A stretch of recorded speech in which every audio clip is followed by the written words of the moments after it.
once was a poor little boy named Jack, whose poor old mother wasn't feeling very well. They had nothing left but a poor old cow, which they finally decided to sell.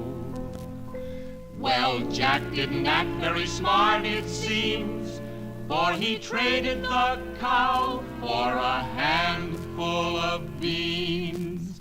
When Jack got home, his mother was angry, so she threw the beans out the window. And Jack and his mother went to bed hungry. In the morning, Jack looked outside, and there was a huge beanstalk which had grown up overnight. Jack was very curious, so he started to climb. Up, up, up so high. Jack climbed the beanstalk way up to the sky. Up, up, up. When he got to the top, Jack found a giant's castle, and he heard a loud, rumbling voice. Wife, bring me my magic hen that lays golden eggs. After the hen had laid a few golden eggs, the giant dozed off to sleep. So Jack grabbed the hen and ran back to the beanstalk. Down, down, down to the ground. Jack came down the beanstalk and home safe and sound. Jack gave the hen to his mother and told her about the golden eggs. Now they didn't have to go hungry. But Jack was still curious about the giant. So again he started to climb. Up, up, up so high. Jack climbed the beanstalk way up to the sky. Up, up, up. Jack was hiding in the castle when he heard the giant shout. Wife, bring me my magic harp. The harp played beautiful music all by itself, and soon the giant was asleep. Jack grabbed the harp and started to run. But the harp played so loud, the giant woke up and started to chase Jack as he ran back to the beanstalk. Down, down, down to the ground. Jack came down the beanstalk and home safe and sound. Jack ran and got his axe. Then he chopped down the beanstalk just as the giant was climbing down after him. There was an awful crash. Oh, I'm falling! Oh! The giant made such a big hole in the ground, he hasn't been heard from since. So that's what happened to Jack and his handful of beans. Now here's a story about an owl and a pussycat and a pickywig and a turkey. You're probably wondering what an and a and a and a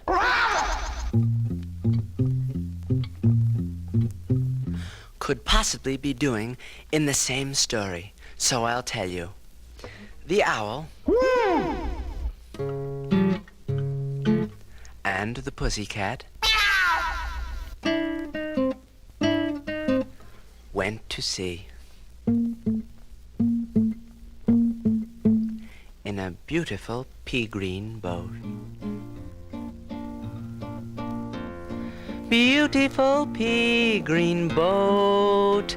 They took some honey and plenty of money, wrapped up in a 5-pound note, wrapped up in a 5-pound note. That's because they all lived in England, where they count their money in pounds instead of dollars. And a 5-pound note is a lot of money. Well, the owl looked up to the stars above and sang with his small guitar. Hoo, hoo, hoo, hoo, hoo, hoo, hoo, hoo. Oh, lovely pussy, oh pussy, my lovely, what a beautiful pussy you are. Who you are, who you are, who, what a beautiful pussy you are. Pussy was very pleased,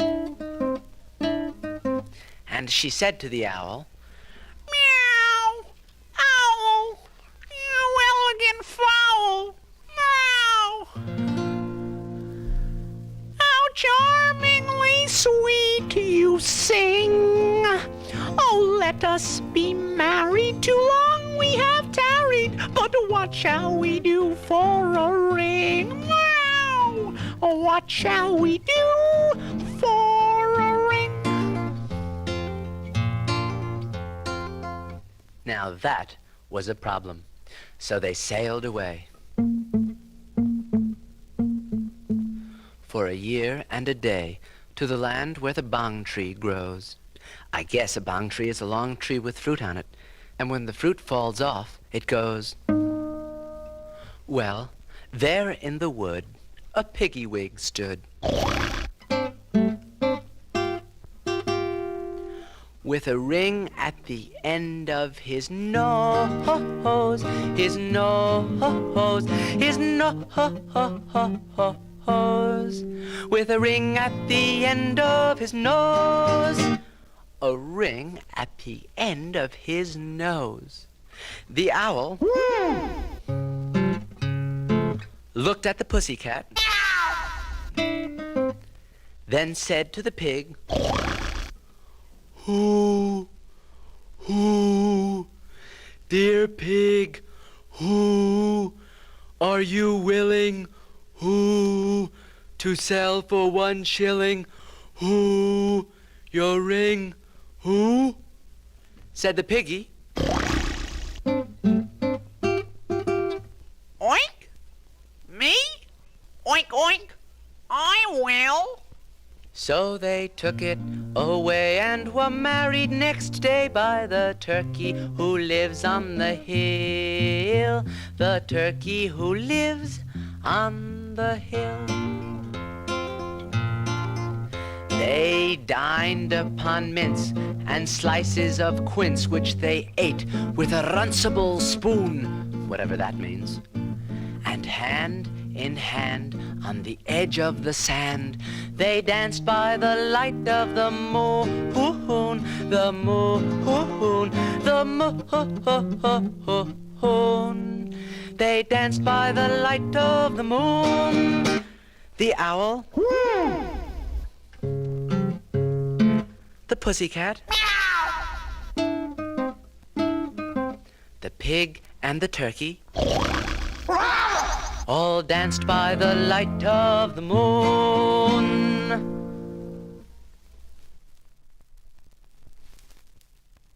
Pandora! Listen, it's the story of Pandora's box. Pandora! Once upon a time, when the earth was fresh and new, the gods in Mount Olympus looked at the world and were pleased at what they saw.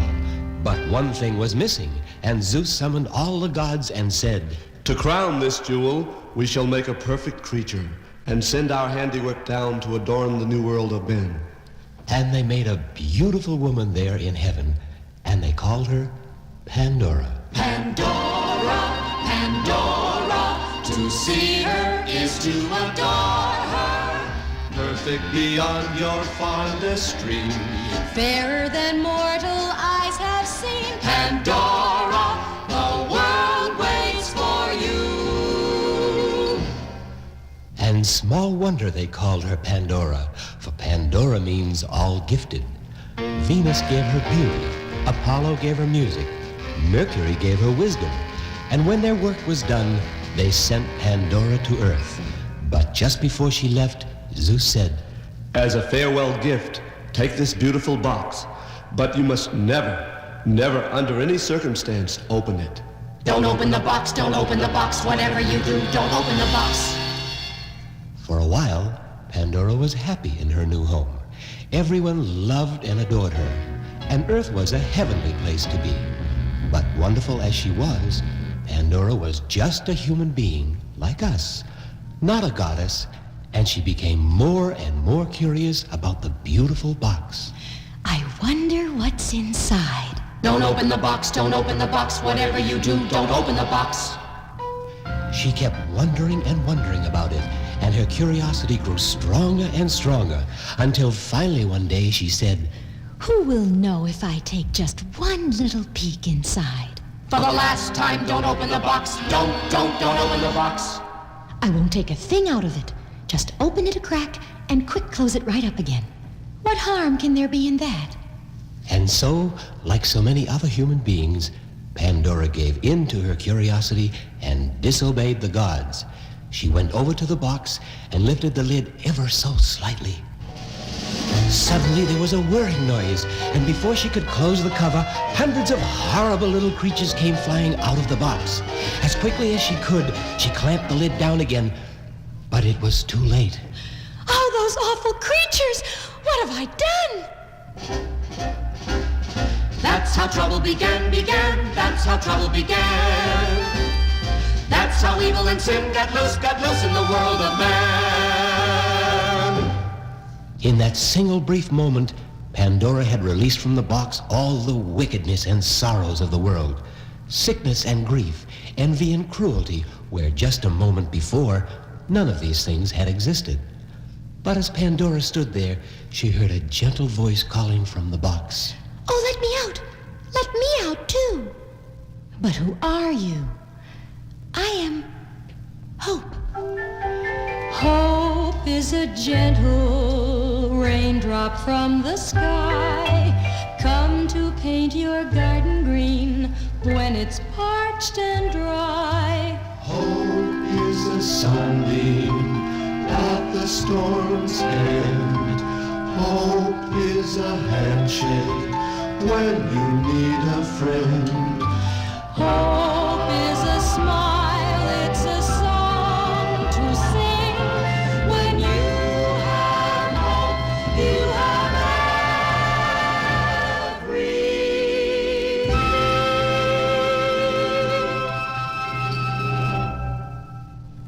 Oh, the world needs you more than ever now. I will free you. And Pandora opened wide the cover of the box, and out flew Hope, soaring high into the sky, on her way to every corner of the earth, wherever there was sorrow and suffering.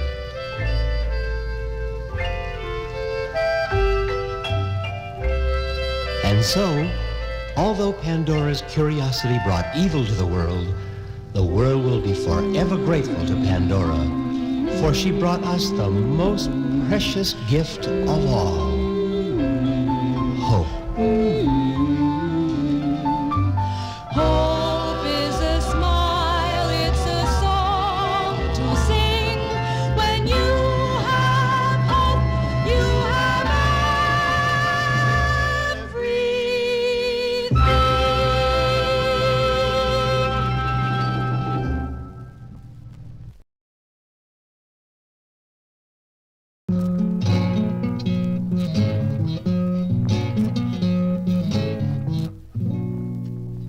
Can you imagine what life would be like if you were no bigger than a thumb? Well, once upon a time there lived an old couple who wanted a son so much that the wife said, I would be the happiest woman in the world if I could have a son, even if he were no bigger than my husband's thumb. A passing magician was amused by the woman's wish and decided to make it come true. Soon a son was born to them, and lo and behold, he was no bigger than a thumb, no bigger than a thumb, as small as that. His coat was made of spider webs, and an acorn was his hat. But he had a smile much bigger than a mile, and a twinkle in his eyes. So you forgot that he was not an ordinary size. and they named him Tom Thumb. Tom never grew any bigger, but as he grew older, he was clever and full of tricks.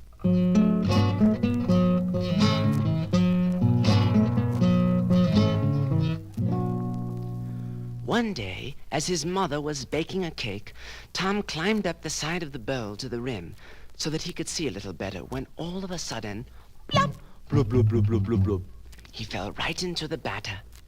His mother didn't notice and poured the batter, Tom and all, into a pan in the oven. Tom felt so hot he kicked and struggled inside the cake pan. His mother thought the cake was bewitched and threw it out onto the doorstep. A poor traveler, knowing he would be hungry later on, picked up the cake and put it in his pocket. By this time, Tom had got some of the batter out of his mouth, and he began to cry out, "Help! Help! Let me out! Let me out!" The man was so frightened that he pulled the cake out of his pocket and dropped it on the ground. The cake broke into pieces, and Tom brushed himself off and walked back home.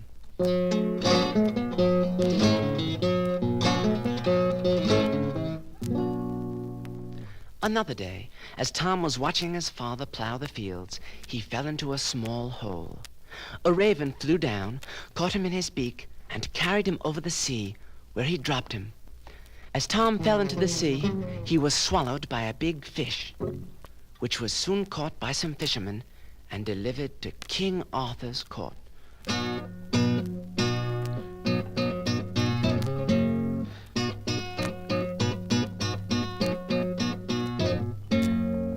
Well, the cook opened the fish, and what a surprise! He found Tom Thumb inside. King Arthur was delighted to meet such a tiny boy, and appointed him the court jester.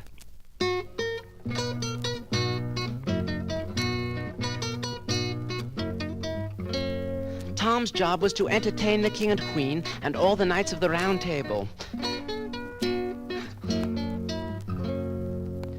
I can sit in your hand or jump in your pocket, dance on your hat and swing from your locket, sing in your ear and slide down your nose, skate on your knees and tickle your toes. I can make you laugh till you're numb, though I'm only as big as the eye of a pig or a fig or a twig or a plum or a crumb or a thumb.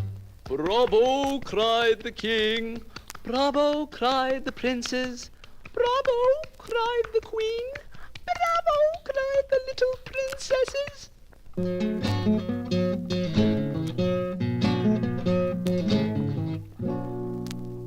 The king was so pleased that he gave Tom a tiny chair of gold and a tiny golden palace to live in. He ordered a new suit of butterfly wings to be made for him and presented him with a white mouse and saddle so that Tom could ride out hunting with him.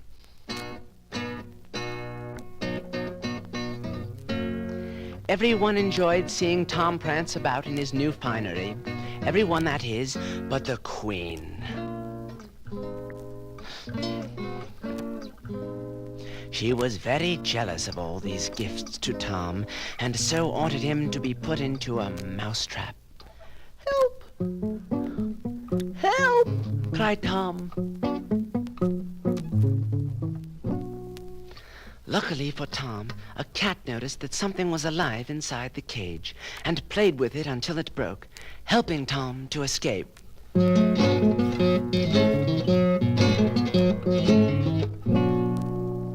Tom's freedom did not last long, however. One day, while out for a walk upon a cabbage leaf, he was attacked by a large spider. Tom drew out his sword, which was made from a sewing needle, and thrust it at the spider. Said the spider. "Ah," said Tom. Said the spider. "Ah," said Tom. Finally, Tom killed him, but his own wound was so great that he, too, died.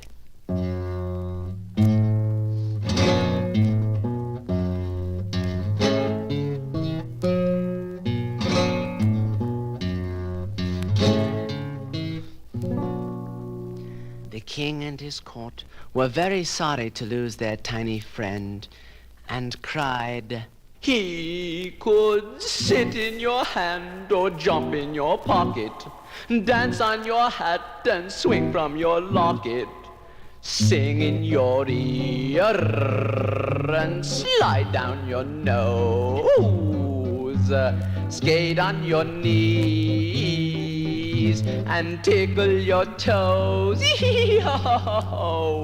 He could cheer us up when we were glum. Tom thumb tom thumb tom thumb tom thumb tom thumb tom thumb tom thumb. Goodbye, goodbye, Tom Thumb.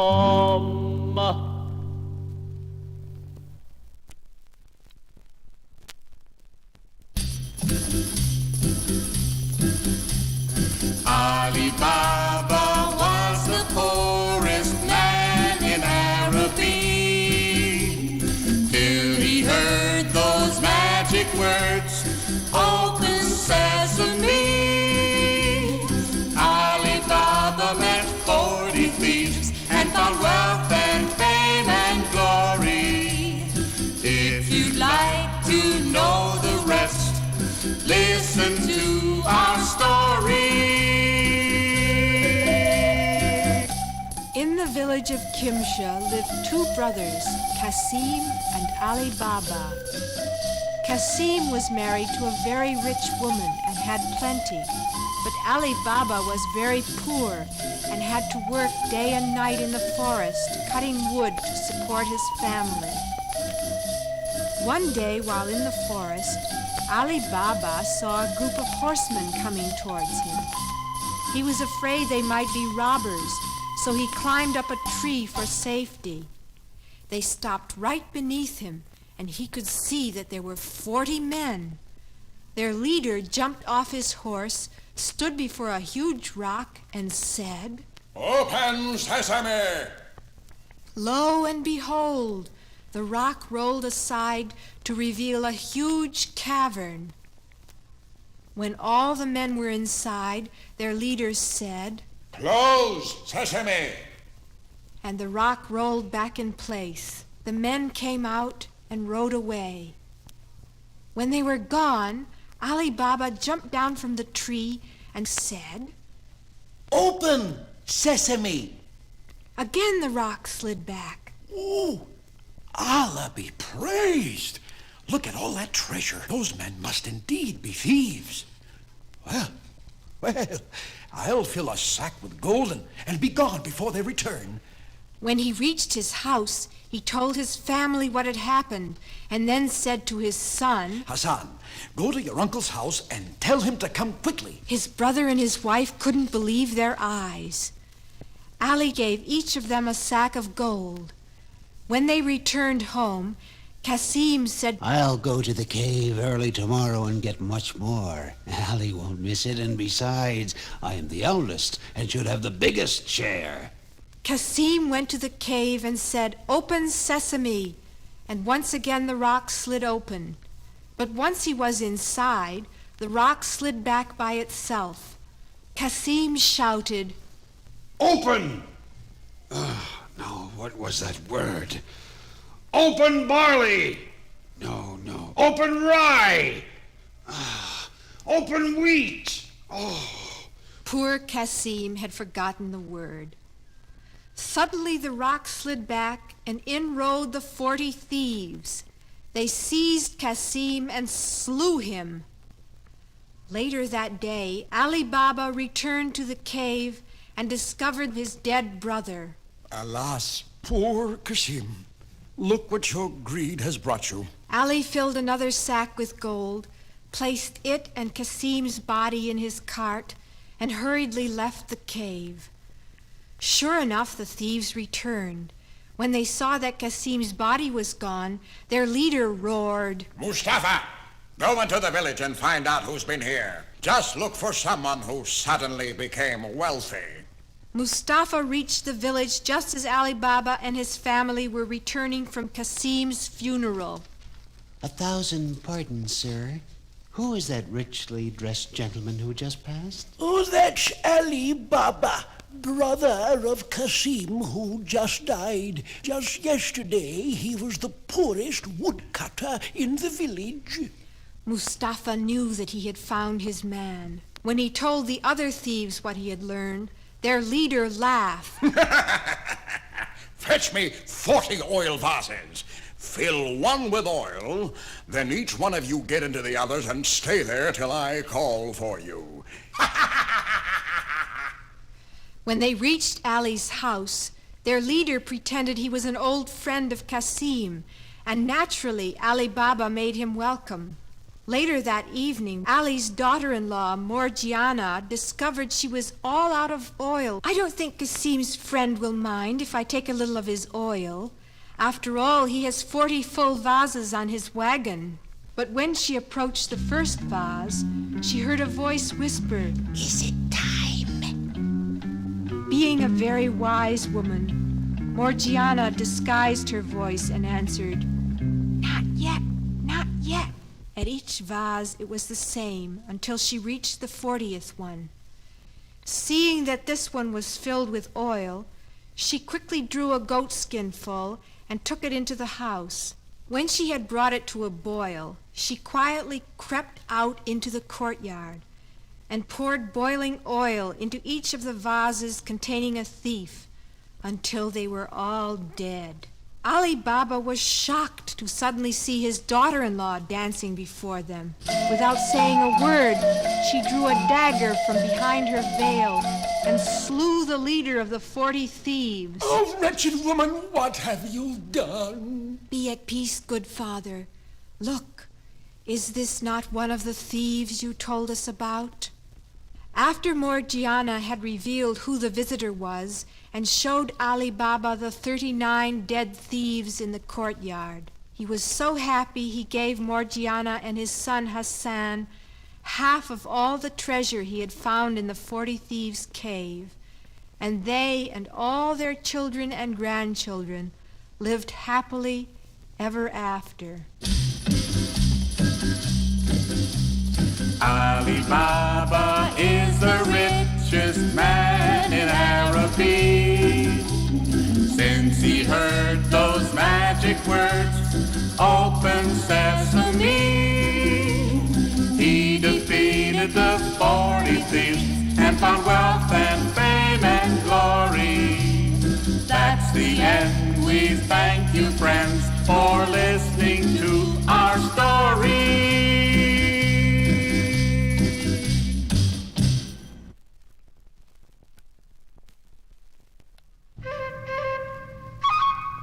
Listen, do you hear that?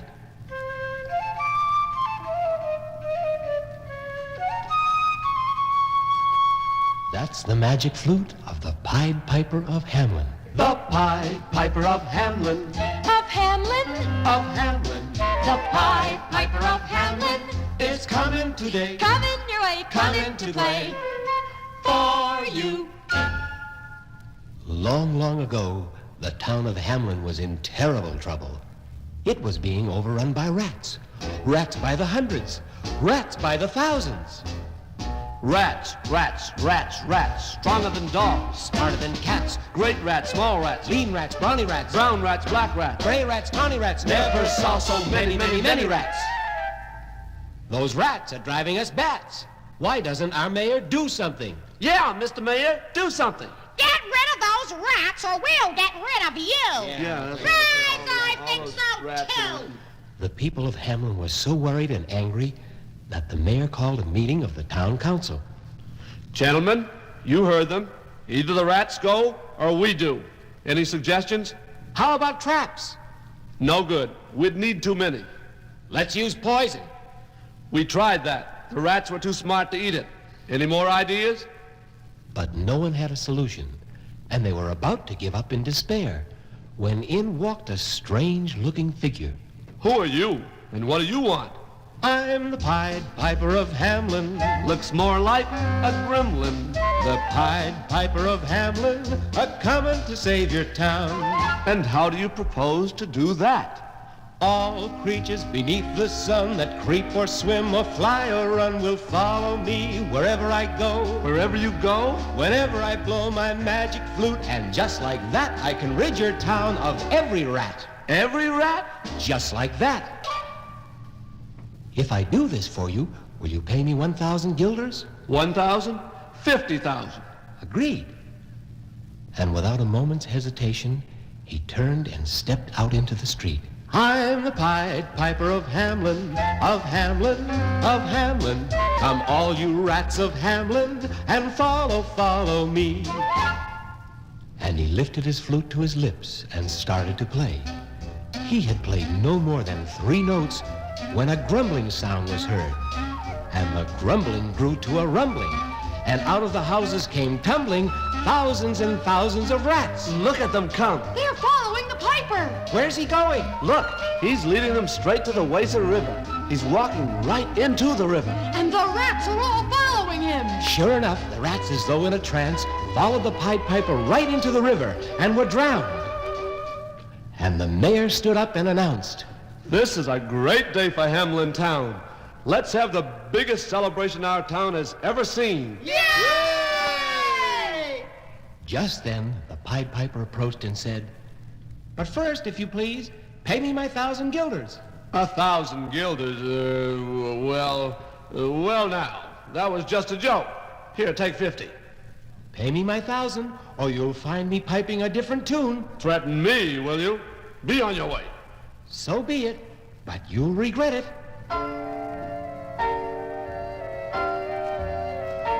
When you make a promise, don't break your promise. You'll find it doesn't pay.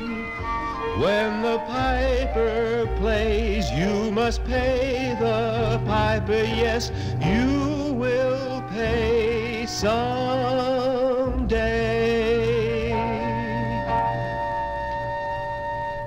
Once again, the Pied Piper started to play.